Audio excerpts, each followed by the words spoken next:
Here he goes.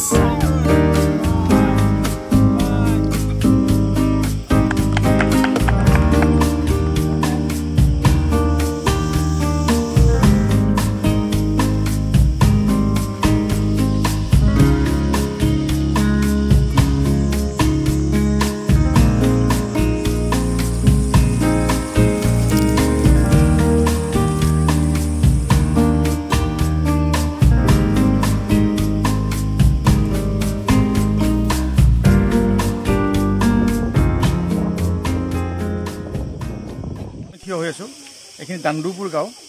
এই দাণ্ডুপুৰ গাঁৱৰ এটা মন্দিৰ আছে এই মন্দিৰৰ পৰা আমি আমাৰ পেৰাগ্লাইডিং যিটো টেক অফলৈকে আমি প্ৰায় 5 কিলোমিটাৰ আৰু আহোঁতে 5 কিলোমিটাৰ 10 কিলোমিটাৰ আমি হাইক কৰিলোঁ তাৰ মাজতে আমাৰ দাউখোৱা ৰাজা বুলি এঠোৰ ঠাই আছে আৰু পাহাৰৰ ফালে নামি যাব লাগে আমি তাতো গ'লোঁ একদম লুংলুঙীয়া বাট আৰু তাত এটা নিজৰা আছে সেইখিনি আমি চালোঁ লগতে আমাৰ পেৰাগ্লাইডিঙৰ যিখিনি আমাৰ পাইলট আছিলে তেওঁলোকে পেৰাগ্লাইডিং চ'ল' পেৰাগ্লাইডিঙো তেওঁলোকে শ্ব' কৰিলে আমি Bajali rock and sports climbing এছ'চিয়েশ্যনৰ বাকী সদস্যসকলে পেৰাগ্লাইডিং চাই উপভোগ কৰি তেওঁলোকে ভাল পালে আৰু তেওঁলোকেও ভৱিষ্যতে ইয়াতে আহি কিনে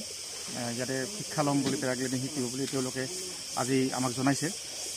আৰু এইখিনি আছিল আজি তেওঁলোকৰ উৎসাহ দেখি বহুত ভাল লাগিলে কাৰণ পাঠশালাৰ পৰা বিলাসীপাৰালৈকে 150 কিলোমিটাৰ সেই ৰাতিপুৱাই বাছত আহি ৰাতিপুৱা 4:30 বজাত 5 বজাতে সকলোৱে সাজু হৈছে আৰু ইমান দীঘলীয়া যাত্ৰা কৰি আহি তাৰপিছত আৰু ইমান দীঘলীয়া এটা ট্ৰেকিং ইমান গৰমত আজি যথেষ্ট গৰম আছে আৰু সঁচাকৈ ভাল লাগিলে চবৰে উৎসাহ দেখি কিনে Bajali rock and sports climbing এছ'চিয়েশ্যনৰ তৰফৰ পৰা আমাৰ কাৰ্যসূচী এটা লৈছিলোঁ হাইকিং আৰু এইটো হৈছে আমাৰ চক্ৰশিলা অভয়াৰণ্যত হৈছে এইটো কোকৰাঝাৰ জিলাত আৰু ইয়াত আমাৰ 15জন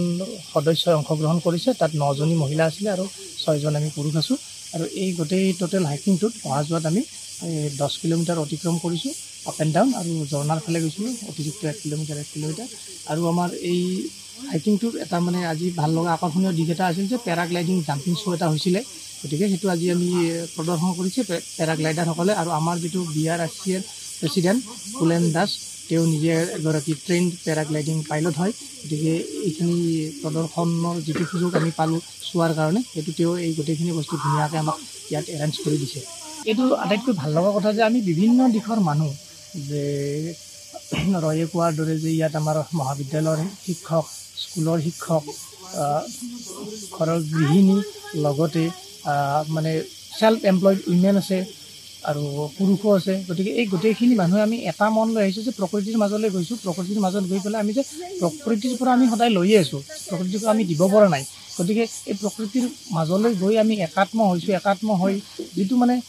আমাৰ অভিজ্ঞতা যে আমি যিটো হেৰুৱাইছোঁ আমাৰ লিগেচিটো হেৰুৱাইছোঁ আচলতে আমিতো প্ৰকৃতিৰ পৰা আহিছোঁ গতিকে এই বস্তুটো লোৱাৰ যত্ন কৰিছোঁ ইয়াত বিশুদ্ধ অক্সিজেন আমি 8 কিলোমিটাৰ 10 কিলোমিটাৰ গৈছোঁ যদিও কোনেও এনেকৈ কোৱা নাই যে আমাৰ ভাগৰ লাগিছে কিন্তু টাউনত হ'লে আমি 4-5 কিলোমিটাৰ চলিবলৈ অসুবিধা পাওঁ কিন্তু ইয়াত সেইটো কোনেও কোৱা নাই যে আমাৰ ভাগৰ লাগিছে কাৰণ ইয়াত অক্সিজেনটো বিশুদ্ধ হয় গতিকে সেই বস্তুখিনি আমি খুব সুন্দৰভাৱে আৰু গোটেই ভাল পাৰফৰ্ম কৰিছে আৰু তেওঁলোক উৎসাহী হৈছে যে ভৱিষ্যতে আমি এনেকুৱা প্ৰগ্ৰেমত অংশগ্ৰহণ কৰিম বা আমাকো কৈছে যে আমি এনেকুৱা প্ৰগ্ৰেম যদি অৰ্গেনাইজ কৰিব পাৰোঁ বোলে আৰু আমাৰ উদ্দেশ্য সেইটো যে আমাৰ BRSC যে লাহে লাহে আমিতো ইজি ওৱান আছিলে লাহে লাহে অলপ টানলৈ যাম পাহাৰলৈ যাম আৰু পেৰাগ্লাইডিং হয়তো আমি পেৰাগ্লাইডিঙত প্ৰত্যক্ষভাৱে অংশগ্ৰহণ কৰিম আপুনি বিচৰা বাতৰি পাব কেৱল নিউজ 18 এপত নিউজ 18 এপ ডাউনলোড কৰিবলৈ স্কেন কৰক এই QR code Google Play Store to পাব এই নিউজ 18 এপ